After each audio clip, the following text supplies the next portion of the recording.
The next section to be discussed under Republic Act 92-9287 is the Section 4, or the possession of gambling paraphernalia or materials, which states that the possession of any gambling paraphernalia and other materials used in the illegal numbers game operation shall be deemed prima facie evidence of any offense covered by this act. So, if the police officers conduct investigations or operations within that specific area, and they will be able to see some paraphernalia or materials with regards to this illegal activities, even though you are not caught of doing this such act of illegal activities, then these police officers will consider the materials that they found as a prima facie or the first impression evidence that you are in the connection of doing this kind of illegal gambling or activities. So at the end, you will be able to penalize some penalties or assign penalties in illegal gambling. So that is the purpose, or what the Section 4 of under Republic Act 1937 states. So that's all. The Section 5 under the Republic Act 2287, or the liability of government employees or the public officials. To make it simple, the Section 5 under the Republic Act 1937, kumbaga, in officials who are participating the illegal gambling that are caught by the police officers will be disqualified from the public office. Kumbaga, pwede mo tanggal na era serbisyo. Tapos pananglitan, when they are caught they are caught by these investigators, their punishment will be the 12 years and 1 day to 20 years, or the fine ranging of 3 million pesos to 5,000. Bisan anong role illegal gambling, as long as they are public officials. For example, the collector, the agent, coordinator, or controller, the supervisor, or etc. As long as they are public officials, pag na dakip sila sa akto ng participate ng this kind of illegal activities, then pwede mo sila tanggalin sa serbisyo. Just like for example the police officers na nandun sa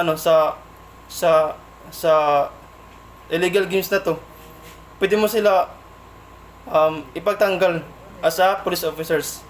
So that's all. So let's now proceed to the Article 200, which is the grave scandal. So what are the elements under the said Article 200? So first is the offender performed an act or acts.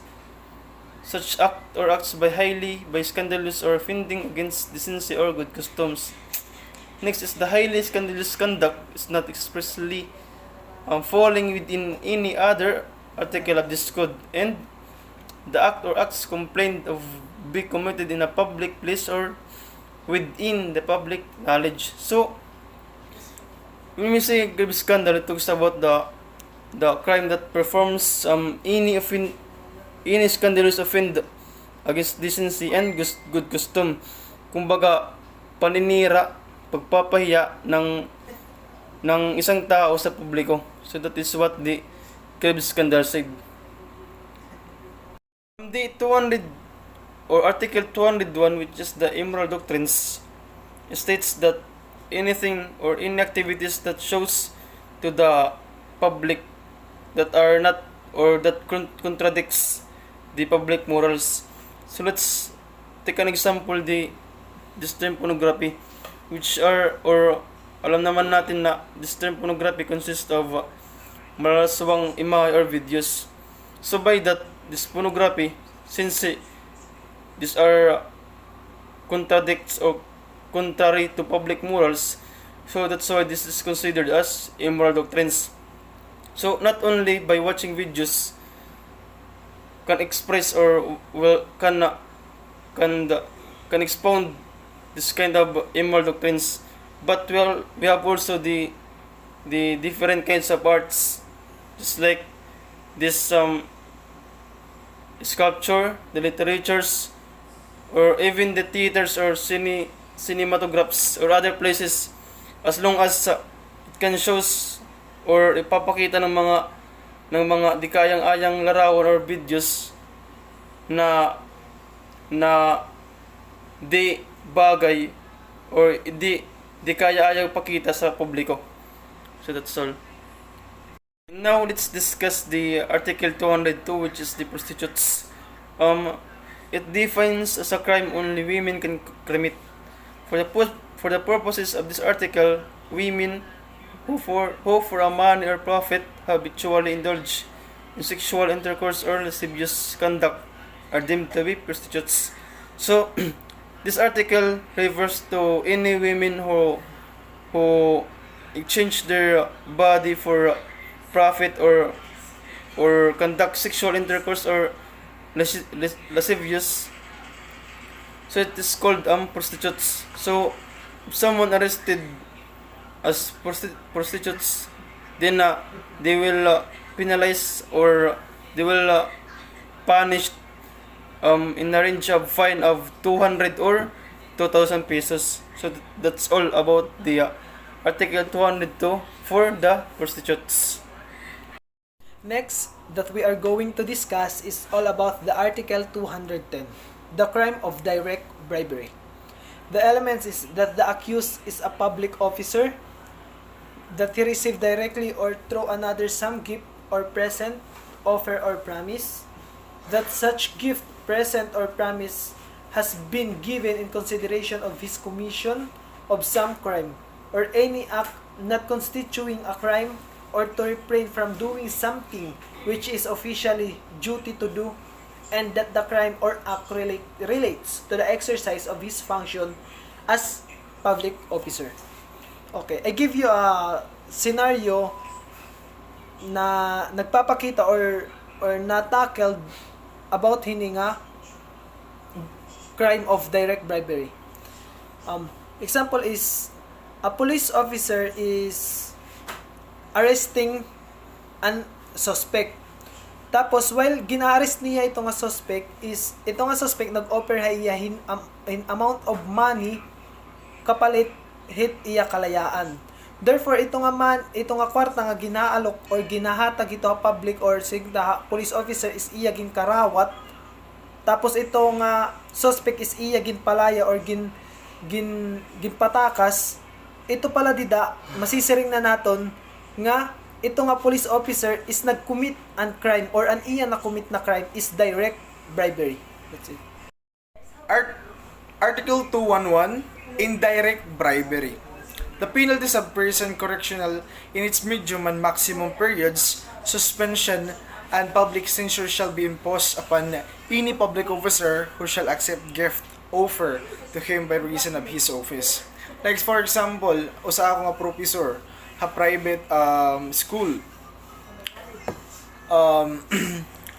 Usa ko nga estudyante nga nabagsak na akong subject which gino-offer na ako niyan money worth of let's just say 10k.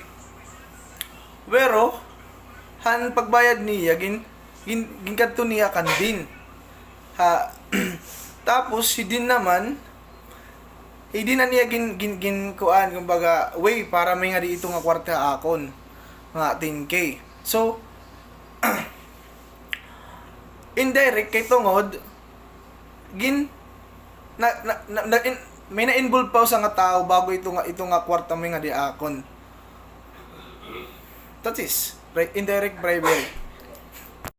The Article 212, which is the corruption of public officials, she states that the same penalties imposed upon the officer corrupted, except those of disqualification and suspension, shall be imposed upon any person who shall have named or made the offer or promises or given the gift or present as prescribed in the preceding articles.